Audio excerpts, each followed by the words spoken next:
Hello, my name is Jonathan Ng, and today I'll be giving a presentation on a clinical case that I had to witness as of recently. I am the current PGY1 resident of the Tuba City Regional Healthcare Corporation, and today I would like to discuss phenobarbital and alcohol withdrawal syndrome. Some definitions to keep in mind include definitions for adjunct, additional, bicytopenia, the reduction of any two cell lines in blood, for example leukocytes or erythrocytes, DX for diagnosis, PCP, primary patient care, and substance abuse, abusing more than one medication in addiction. Just wanted to make sure that I got a little bit of confusion out of the way. So we begin today with a patient, JW, a 31-year-old female. She was admitted for alcohol withdrawal syndrome by ambulance.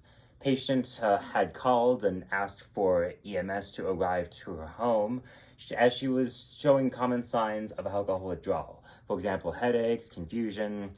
Well, her sister had recalled AMS, therefore had decided it would be best to call emergency services.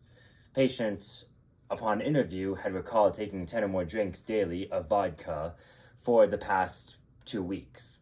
This is of concern considering the fact that they had measured her blood glucose levels as well, which were described to be very, very unregulated. Her previous medical history includes bicytopenia, anxiety, type 2 diabetes, syphilis, and prior disseminated gonococcal infection. Phenobarbital was administered immediately upon arrival at the ER for her diagnosis. And this raised a question to me, because in accordance to current guidelines, as is written in up-to-date, the first line of medications include benzodiazepines, typically for seizures or early onset medications. Midazolam is the first line medication that's chosen.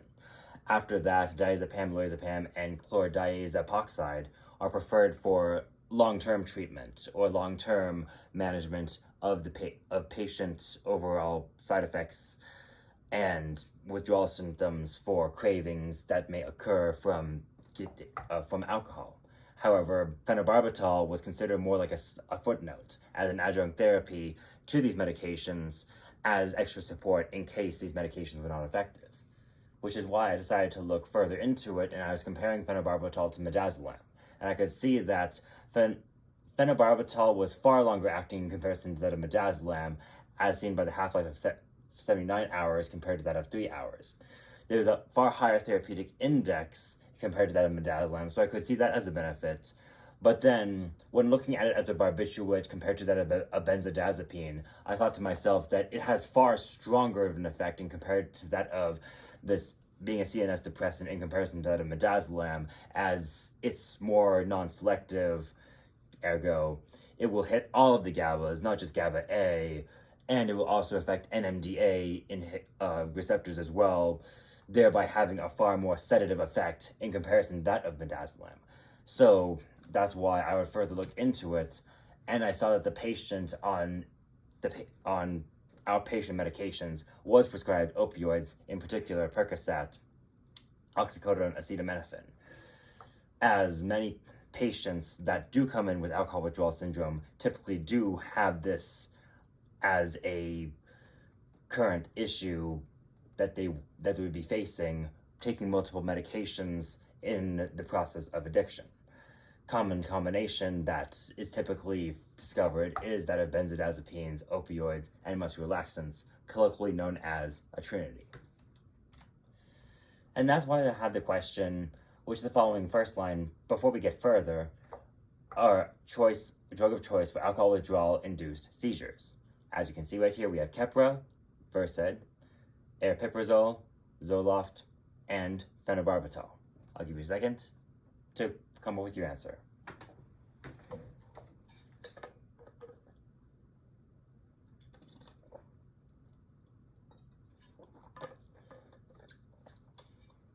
Now that everybody has their polls in, the answer is Versed. Is due to the short action of Versed, that Versed is the best medication that we have seen of all the benzodiazepines that are to be used for therapy. However, upon further reading that I did, I discovered that phenobarbital and polysubstance abuse is extremely common for that of treatment for patients that are facing this kind of abuse. Phenobarbital has a high therapeutic index that's shown to reduce oversedation caused by benzodiazepines such as midazolam. That when looking at overall patient care, we can see reduced length of hospital stay that patients typically have when they are treated with phenobarbital compared to that of other benzodiazepines, including lorazepam and diazepam as well. The incidence of invasive mechanical ventilation was also significantly reduced as well, and there's greater effectiveness for treatment of withdrawal syndrome with benzodiazepines and opioids, especially in this patient population that, though hasn't been studied as nearly to the extent of other substance abuses, I was amazed to see how effective that it was in the overall long scale compared to far more common medications such as benzodiazepines for treatment of patients with alcohol withdrawal syndrome in its overall effect. And then back to our patient. The patient was stabilized upon admission to ER thanks to that phenobarbital, and then promptly was admitted for the next 4 days. Upon discharge, the patient was released from the hospital with the requirement to seek behavioral counseling and follow up with primary care physician for diabetes care, just because her blood glucose was not stable or regulated for that nature. They wanted to make sure that when she would be released to Kayenta, that she would be stabilized on her current medication therapy and she'd be able to receive help as she saw the need fit for her condition to make sure that she doesn't get back to multiple drug addictions. And then that concludes my presentation. These are references for later reference, pun intended. And if there are any questions, feel free to ask.